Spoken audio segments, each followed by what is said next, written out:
Nuestros amigos de Buenas Noticias de Gran Gozo y también de oraconmigo.org Radio, les mandamos un saludo, qué bueno que están con nosotros. Vamos a abordar hoy un tema que preocupa mucho a la comunidad teológica, porque entre las personas que tienen cierto estudio, al estudiar la Biblia, al estudiar los recursos para entender la Biblia, vemos ciertas verdades, ciertas posiciones. Y hay algunas que así no se manejan cautelosamente y se siguen como debe de ser de acuerdo a la interpretación bíblica. Entonces se presta a malas interpretaciones. Y algunas de ellas han causado mala interpretación por siglos. Por ejemplo, tomemos Hebreos capítulo 4. Dice, ciertamente la palabra de Dios es viva y poderosa y más cortante que cualquier espada de dos filos. Penetra hasta lo más profundo del alma y del espíritu, hasta la médula de los huesos, y juzga los pensamientos y las intenciones del corazón. Escucha, ninguna cosa creada escapa a la vista de Dios. Todo esto está al descubierto, expuesto a los ojos de aquel a quien hemos de rendir cuentas. Ustedes saben que le están hablando a los hebreos.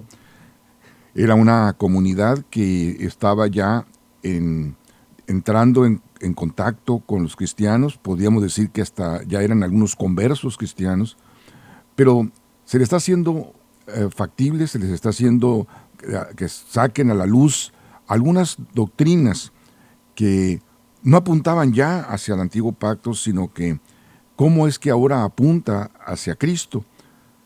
Repetimos, no es que hay otro Dios, no es que haya otra salvación, otra forma de salvación, sino la salvación es por Cristo, pero sí la manera de interpretar y la manera en que fue anunciada. Por eso, si ustedes se fijan, en el libro a los Hebreos, están circulando siempre dos corrientes. Una es, a ti te digo hebreo, ahora te digo cristiano. Es decir, ¿qué debes de entender a partir del episodio de Cristo en la tierra, de Cristo hecho carne, vamos diciendo que del Evangelio? Entonces, Hebreos está hablando que era antes en el antiguo pacto, que es en un nuevo pacto de Dios a los judíos. Y uno de esos presenta lo que llama aquí la palabra de Dios. Y eso es algo de lo que yo llamo la preocupación teológica, porque en este caso, palabra de Dios no se refiere a la Biblia, no se refiere al conjunto de libros. Inclusive, lógicamente, hasta ese momento el Nuevo Testamento todavía no estaba, no existía. El corpus paulino no estaba hecho, ni mucho menos todo el corpus dijéramos, del Nuevo Testamento o lo que posteriormente se canonizó para constituir el Nuevo Testamento.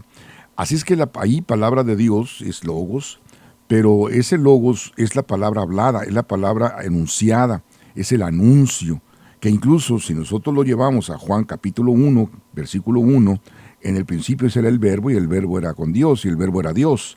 Quiere decir que ese es el logos, la acción de Dios hablando, la acción de Dios ejecutando, mas no necesariamente la palabra escrita. E incluso en el contexto dice, ninguna de las cosas creada escapa a la vista de Dios. Entonces, la palabra de Dios que se refiere aquí, la voluntad de Dios, lo que Dios quiere dar a conocer y la cosa que te comunica, o sea, aquello que te comunica de algunas maneras, de muchas maneras, a través de los profetas, a través, claro, de la Escritura, a través de la naturaleza, y la otra es directa, a través del Espíritu y la vida en el Espíritu. Entonces, todo esto dice que está y pone las cosas al descubierto. Eso es lo que es cortante, más que lo que está escrito, porque lo que está escrito tiene una voluntad de Dios específico, a quién le fue dado, cuándo le fue dado, para qué le fue dado. Por otro lado, también podemos decir que no es que la palabra escrita no tenga poder, ni que tenga una voluntad de Dios. Claro que tiene una voluntad de Dios, pero es bueno separar a qué se refiere la palabra escrita y cuándo se refiere la voluntad de Dios, a lo que Dios te quiere dar a entender en cualquier momento, sea en el pasado, presente o futuro. Y también porque es una, dijéramos, intranquilidad de la base teológica. ¿Por qué? Porque fácilmente se vencen los contextos, se pasan por alto los contextos. Repito, no es que la palabra esté mal, ni la Biblia esté mal. Lo que sí hay que separar, que la Biblia no puede hacer nada. La ley escrita, inclusive, no puede hacer nada. Dijo el apóstol Pablo, estaba ahí, pero ¿qué pasó? No se llevó a cabo. ¿Por qué? Porque no pudo hacer nada. O sea, la palabra escrita no hace. El que hace es la voluntad de Dios. Y para ir a la voluntad de Dios, a que te conozcan a ti, el único Dios verdadero, y a Jesucristo a quien has enviado. Juan capítulo 17, del 13 en adelante. Es decir, que si juntamos el contexto y desde luego fuéramos hebreos, y si fuéramos hebreos del capítulo 7 en adelante, pero si tú te vas al capítulo 10, te vas a encontrar con cosas muy, muy, muy interesantes. ¿Por qué? Porque en el capítulo 7 empieza a desarrollar más de lleno el ministerio de Cristo, o sea, Cristo como ahora sí el sacerdote que hacía las cosas perfectas, completas y de una sola vez y uno solo, y que ese sacerdote murió y al morir ya no se tiene que efectuar como los sacerdotes humanos día con día, sino lo efectuó, lo hizo completo y entonces legó, dio la herencia. Entonces, fíjate lo que dice el capítulo 10 al libro de los Hebreos. La ley es solo una muestra de los bienes venideros y no la presencia misma de estas realidades. Por eso nunca puede, mediante los mismos sacrificios que se ofrecen sin cesar año tras año, hacer perfecto a los que le adoran. De otra manera, no habría dejado ya de hacerse sacrificios, pues los que rinden culto, purificados de una vez por todas, ya no se habrían sentido culpables de pecado. Pero esos sacrificios son un recordatorio anual de los pecados, ya que es imposible que la sangre de los toros y los machos cabríos quite los pecados. Por eso, al entrar en el mundo, Cristo dijo, a ti no te complacen sacrificios ni ofrendas. En su lugar, me preparaste un cuerpo. No te agradaron ni holocaustos ni sacrificios por el pecado. Por eso dije, aquí me tienes. Y como el libro dice de mí, oigan, he venido, oh Dios, a hacer tu voluntad. Primero dijo, sacrificios, ofrendas, holocaustos y expiaciones no te complacen ni fueron de tu agrado. Y escuchen esto, a pesar de que la ley exigía que se ofrecieran. Y luego añadió, aquí me tienes, he venido a hacer tu voluntad. Y así quitó lo primero para establecer lo segundo. Y en virtud de esa voluntad, somos santificados mediante el sacrificio del cuerpo de Cristo ofrecido una vez y para siempre. Así es que podemos darnos cuenta que aunque eran parte de la ley, era parte de la ley dada por Dios, pero no podía hacer nada la ley por sí misma, porque inclusive fácilmente incumplían y se iban tras otras cosas. Pero ahora, al irnos a Cristo, que fue ofrecido por una sola vez, Él hace entonces en nosotros el querer como el hacer su buena voluntad. Entonces podemos ejercer ese don de la fe. ¿Qué es el don de la fe? De poder ejercer lo que Dios ya hizo, no lo que el hombre hace. Por lo tanto, la ley escrita, como está también dicho aquí, no tiene el poder, ni los chivos, ni los sacrificios escritos en la ley, sino lo que tiene poder es la palabra de Dios. ¿Pero cuál palabra de Dios? La voluntad de Dios, que está también expresada en la Biblia, también está expresada en muchas formas, pero también es directo lo que el Espíritu te dice a ti, o lo que vino a decir Cristo en su momento, a la cual dijo, eso déjenlo, pero ahora hagan mi voluntad.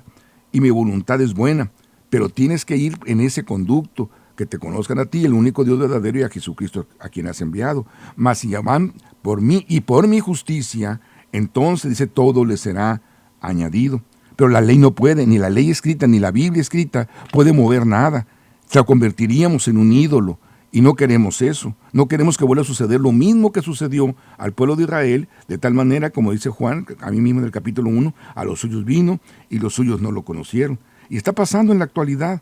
¿Por qué? Porque creemos que la Biblia hace. No, espérame. El que hace es Cristo. Es el único que puede cambiar el corazón y la intención y poner a formar un carácter.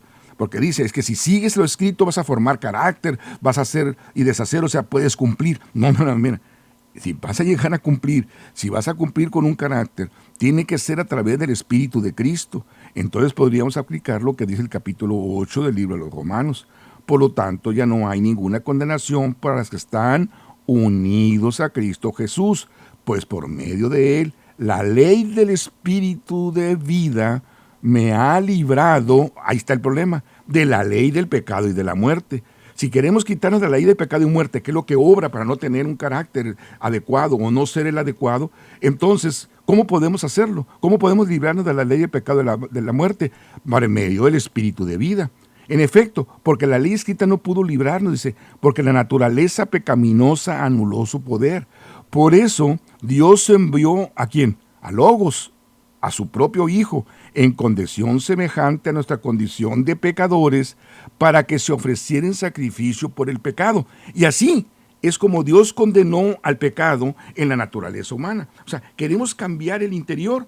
Fácil, el sacrificio de Cristo, a fin de que las justas demandas de la ley se cumplan en nosotros, que no vivimos según la naturaleza pecaminosa, pero oigan, sino según el Espíritu. Porque los que viven conforme a la naturaleza pecaminosa, a la persona de ley, a lo que está escrito, fijan su mente en los deseos de tal naturaleza. En cambio, los que viven conforme al Espíritu, fijan la mente en los deseos del Espíritu. Entonces, la mentalidad pecaminosa es muerte, mientras que la mentalidad que proviene del Espíritu es vida y es paz. La mentalidad pecaminosa es enemiga de Dios, pues no se somete a la ley de Dios, ni es capaz de hacerlo. Lo que viven según la naturaleza pecaminosa, entonces no pueden agradar a Dios. Entonces sería una contradicción querer emplear lo que dice Hebreos 4 como si fuera la ley escrita o fuera la Biblia escrita. La Biblia escrita no va a hacer eso. Lo que va a hacer es llevarte al que realmente te puede hacer. Y aquí está lo que vino a hacer Cristo. Entonces, al desarrollarlo y decir entonces que al venido el cumplimiento del tiempo vino y lo hizo perfecto, lo dice Hebreos, como que aquí lo dice el libro de los Romanos. Así es que te invitamos a que reflexiones, te invitamos a que pienses, pero que des gloria a Dios por el hecho de que Él lo hizo en vez de que lo hagas tú. Es cierto que te va a resultar de alguna ventaja, como Dios lo dice, ir a la Escritura, pero tienes que pedirle a Dios que te dé el Espíritu de Cristo para que sea Él el que te dé ese querer y el hacer, para que entiendas su justicia, entonces todo te venga añadido, para que Él te pueda quitar naturaleza de pecado, para que pueda incrustar la naturaleza espiritual, que es la que te puede dar un resultado de paz, como dice aquí, y de gozo.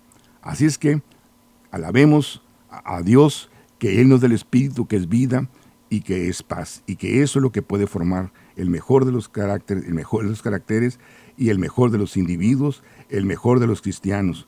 El mejor de los cristianos es aquel que está unido en espíritu a Cristo Jesús. Que Dios me los bendiga ricamente. Esta es tu estación de oraconmigo.org Radio y BNGG Radio.